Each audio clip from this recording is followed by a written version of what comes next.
Tal como lo cortés no quita lo valiente,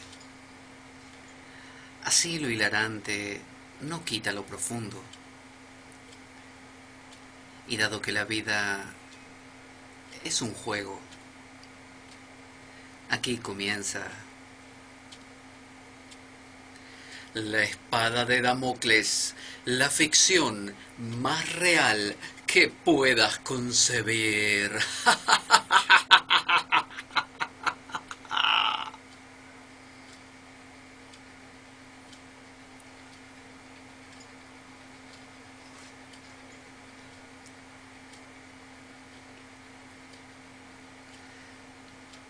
La espada de Damocles es un programa que por mera falta de objetividad cree ser diferente.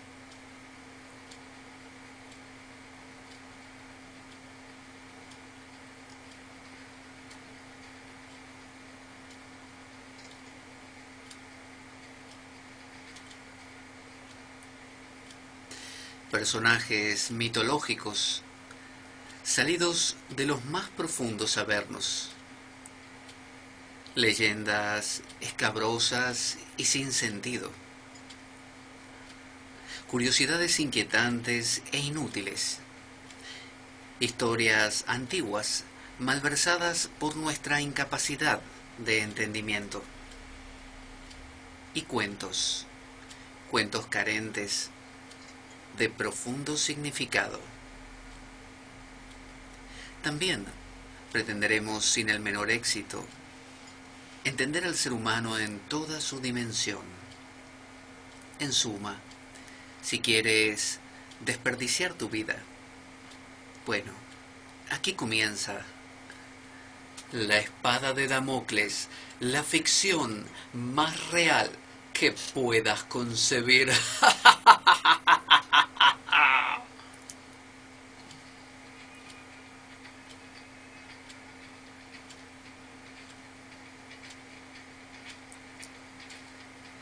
Todos los domingos de 3 a 5 de la tarde aproximadamente por la radio Cuca 107.3 FM aquí en Oviedo, Asturias, España.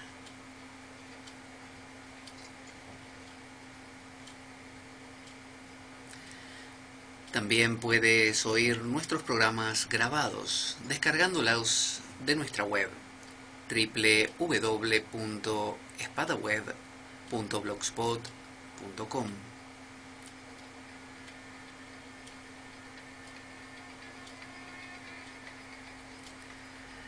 Ven, acércate. Quiero decirte algo. Ven más cerca. Ahí. Muy bien. Oye lo que tengo para decirte. ¿Sabes qué? No te lo puedes perder.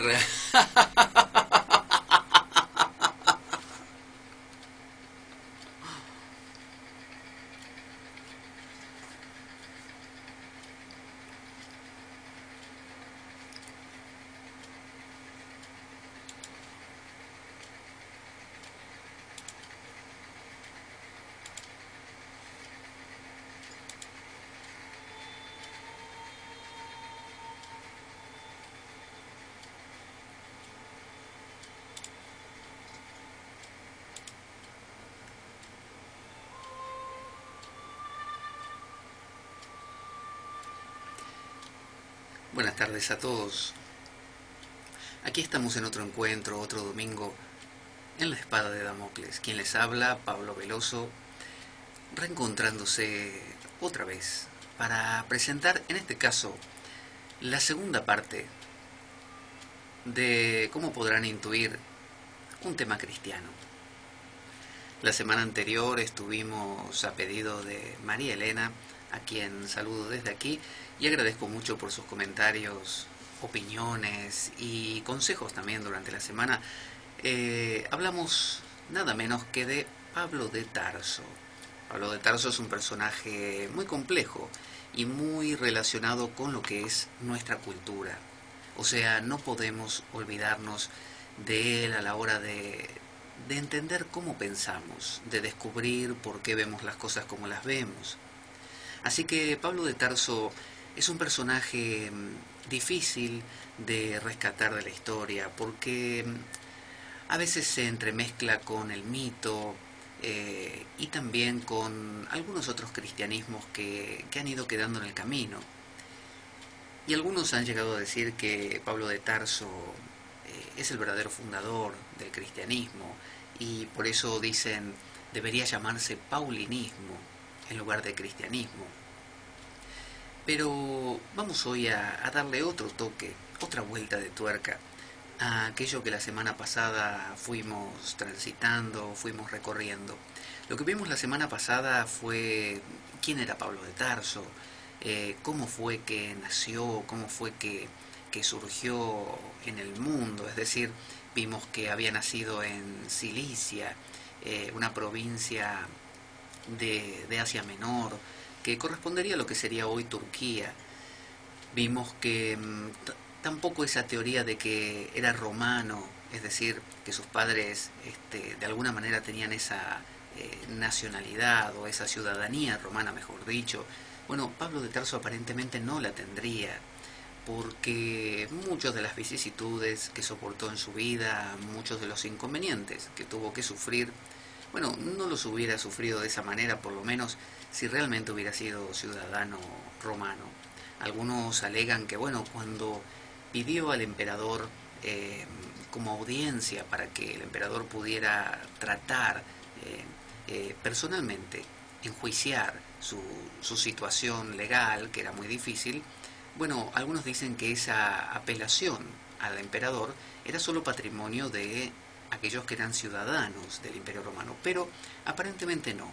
Todo ciudadano, no ciudadano, todo habitante de alguna de las provincias romanas tenía el derecho de pedir que el emperador revisase su caso, por así decirlo. Que después se hiciese o no, no lo sabemos. Me imagino que la persona más común de todas, si salía de la nada y la acusaban, no sé, de haberle robado 3 gallinas al vecino de al lado, si esa persona decía, ay, yo quiero que...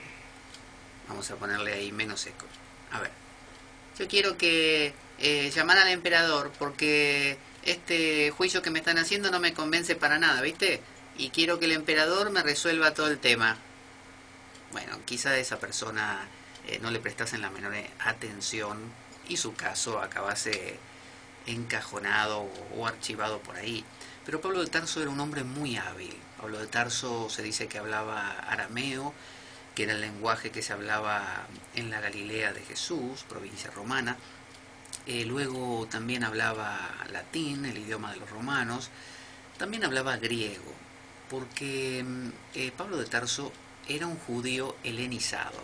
Estoy repitiendo algunas de las cosas de la última vez, pero muy por arriba para que podamos entrar otra vez en el tema de acá de Pablito, mi tocayo. Y bueno, Pablo de Tarso entonces era un judío helenizado. Su corriente de pensamiento era farisea. Habíamos explicado el otro día la diferencia entre los saduceos, los fariseos, los esenios y los celotes o celotas. Bueno, Pablo pertenecía a la línea de los fariseos y dentro de ella él vivía en Asia Menor, es decir, no vivía en Israel, no vivía ni en Galilea ni en Jerusalén, no vivía en suelo judío. Entonces tenía muchas influencias, veía cotidianamente otras maneras de enfocar la espiritualidad, otras maneras de vivir esa espiritualidad. Y si bien él era muy celoso con su judaísmo, muy estudioso, se basaba mucho en los textos antiguos, de hecho él cita en sus cartas paulinas, y aclaremos para aquellos que no son frecuentes lectores de la Biblia, porque recuerde que hay mucha gente, esto se lo digo así entre nosotros, no lo comente demasiado, porque puede herir alguna susceptibilidad. Pero resulta que hay muchos católicos practicantes, hay muchos protestantes practicantes que no han leído la Biblia completa, han leído solo algunas partes, o si no, solo conocen lo que dice el sacerdote en la misa, el resto no lo tienen. Si usted le pregunta, por ejemplo, a estas personas, ¿Te leíste todo el libro del Éxodo? ¿El qué? El libro del Éxodo, el que está al principio, de que sería el Pentateuco, parte del Pentateuco de los judíos. ¿El penta qué? ¿Con qué se come Pentateuco? ¿Con salsa de tomate y...? No me entendiste nada, no importa. Seguí. Nos vemos después, hasta luego.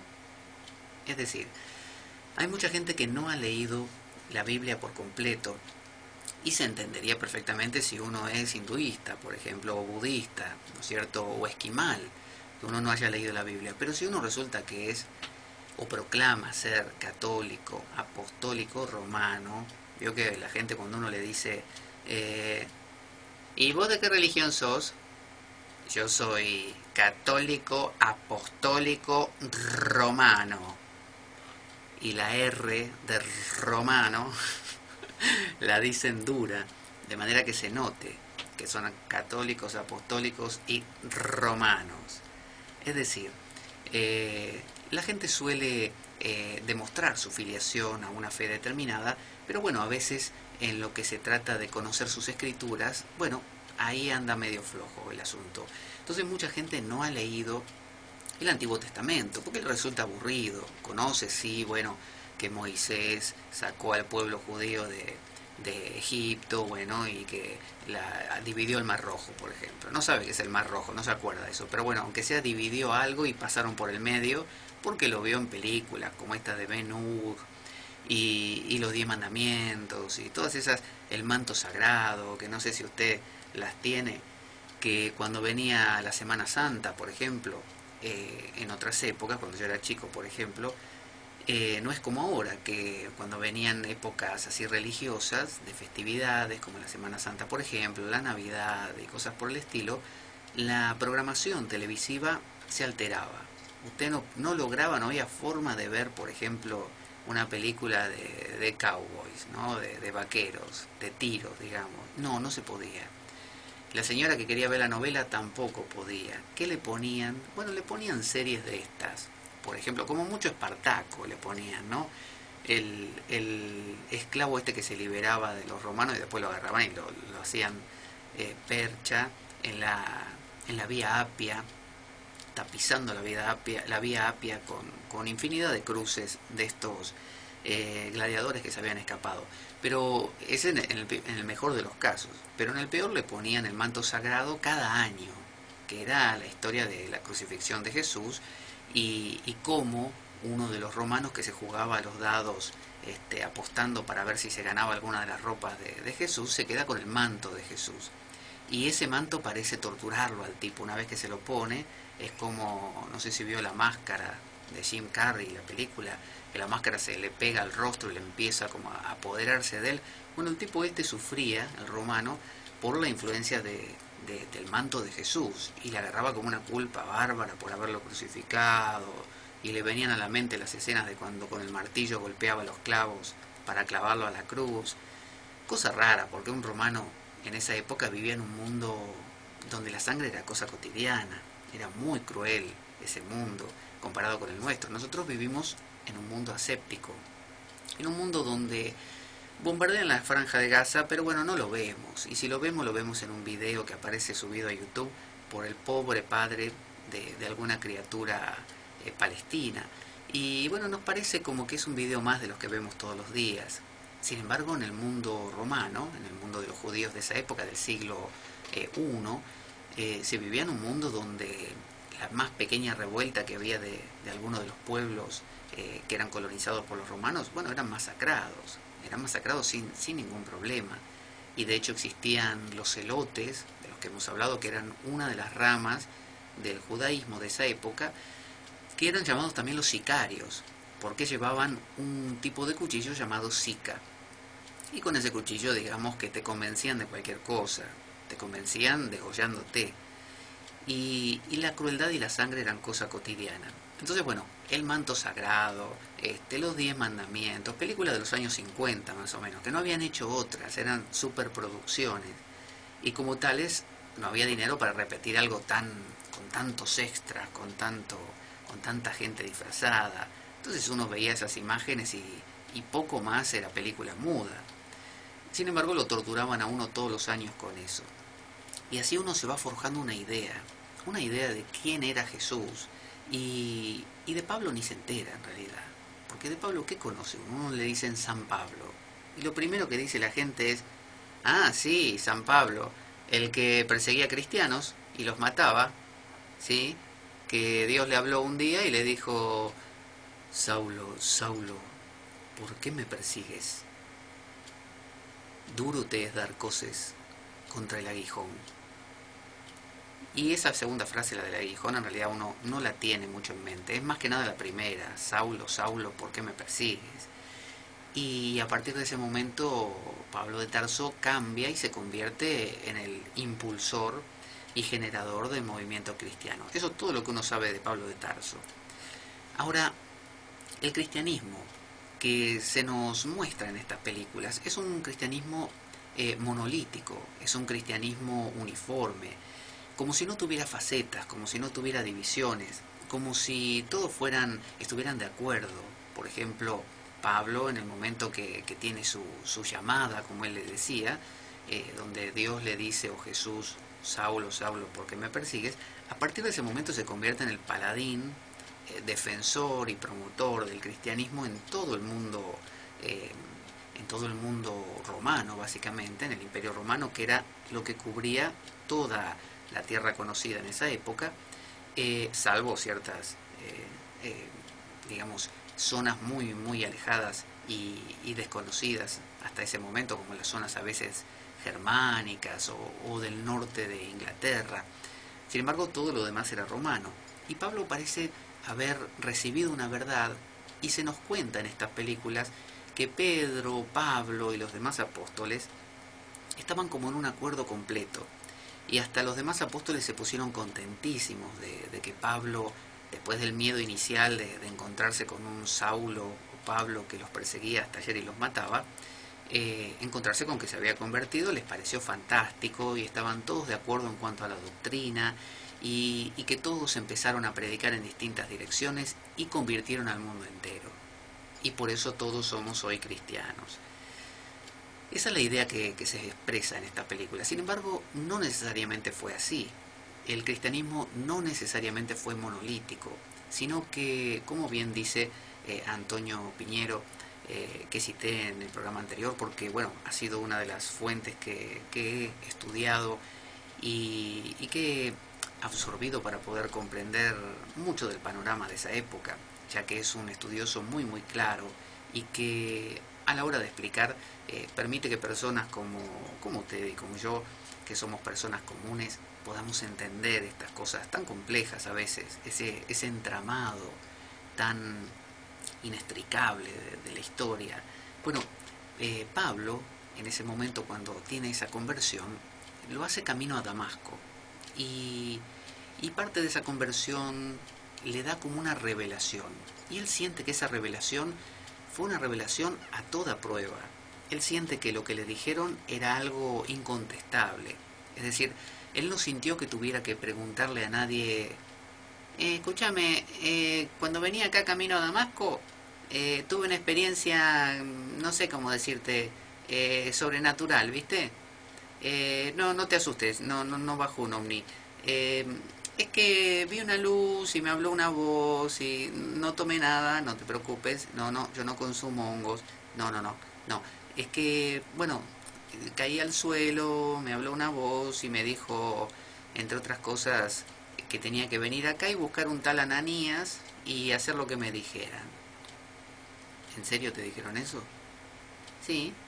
¿Lo conoces, Ananías? Sí, yo soy Ananías.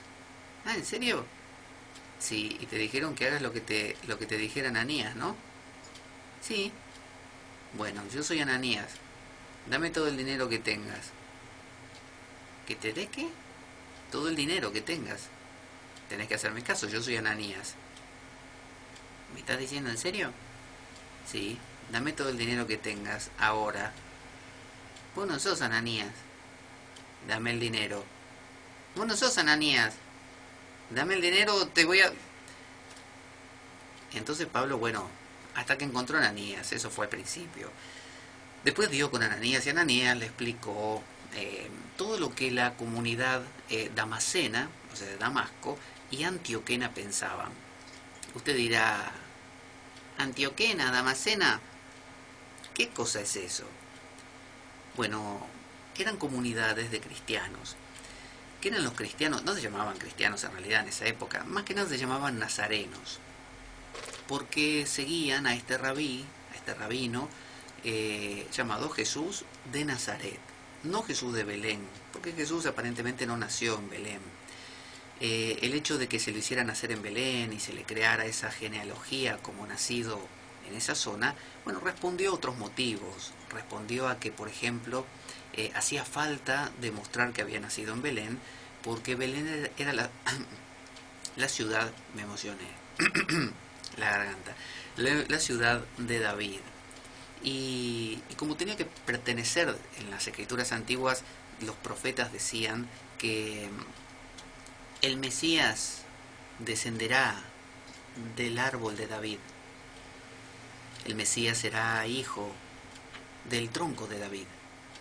Entonces, claro, había que demostrar de alguna manera el pedigrí de Jesús. Entonces lo pusieron ahí como que era descendiente del rey David. Entonces tenía que nacer en Belén. Y bueno, se armó la historia de que había el censo, que tenía que hacer el emperador, y entonces tenían que viajar a esa zona. Y bueno, María tuvo que dar a luz, vio cómo es eso, que cuando hay que dar a luz, no hay Lola ahí, hay que dar a luz. Entonces, lo hicieron en un vaya a saber qué, porque tampoco hay una descripción de qué era. Y tampoco es muy clara el acompañamiento de los animales, ¿no? Del pesebre. Pero bueno, la cuestión es que era Jesús de Nazaret. Así que esta gente se la llamaba Nazarena, o nazarenos, que eran los seguidores de este rabí. Y esta gente eran judíos helenizados, es decir, no vivían en Israel, vivían justamente en lo que se conoce como la diáspora. Y la diáspora es justamente una dispersión, la gente se va del centro donde vivía por distintos motivos, a veces políticos, a veces de guerras, a veces religiosos, y bueno, había muchos judíos viviendo en el extranjero, por así decirlo, aunque era todo tierra romana. Entonces, la comunidad antioquena y la comunidad damascena eran comunidades que tenían otras visiones de las cosas, que no tenían la comunidad de Jerusalén ni hablarla de Galilea. Galilea era como una provincia muy básica, ¿no? de gente más rudimentaria, mientras que la de Jerusalén era una comunidad de gente más delicada, que estaba más en contacto con los rabinos, estaban más en contacto con los saduceos, estaban más en contacto con las escrituras. Entonces se dedicaban más a ese estudio. Así que, por un lado, cuando Pablo tiene esta revelación, lo que hace es acudir a los judíos helenizados, que ya era su mundo ese, él ya lo conocía. Y cuando le cuentan quién es Jesús, no le hablan del Jesús jerusalemita, ¿no? Es una palabra difícil de pronunciar, inténtelo, a ver, pronuncie jerusalemita, a ver si le sale, así de una sola vez. Le dejo un segundo, a ver. ¿Le salió? Bueno, si le salió es un genio o una genia, porque cuesta, ¿eh? Jerusalemita. Así que bueno, la comunidad jerusalemita era mucho más conservadora, era donde estaban inicialmente un tal Santiago, y ese Santiago lo mataron, y subió en su lugar al poder el hermano, otro Santiago, que era el hermano de Jesús, era uno de los familiares realmente de Jesús, el hermano. Y, y alrededor de esa comunidad estaban los 12 apóstoles que habían ido a Jerusalén para celebrar, como se cuenta en los evangelios, la Pascua. Y ahí fue cuando lo entregaron a Jesús, cuando lo crucificaron, y así estaba la cosa. Estaban escondidos los 12 apóstoles, estaban que después empezaron a salir y de a poquito a hacer sus predicaciones, evitando que los maten, porque no causaba ninguna gracia la enseñanza de Jesús a los judíos de esa época. Y le voy a contar por qué y qué es lo que descubrió Pablo luego de un intermedio musical, donde vamos a escuchar, ya les voy a decir, vamos a escuchar a un coro de música gospel que nos van a cantar Jerusalén, para que nos demos cuenta de qué ciudad vamos a hablar.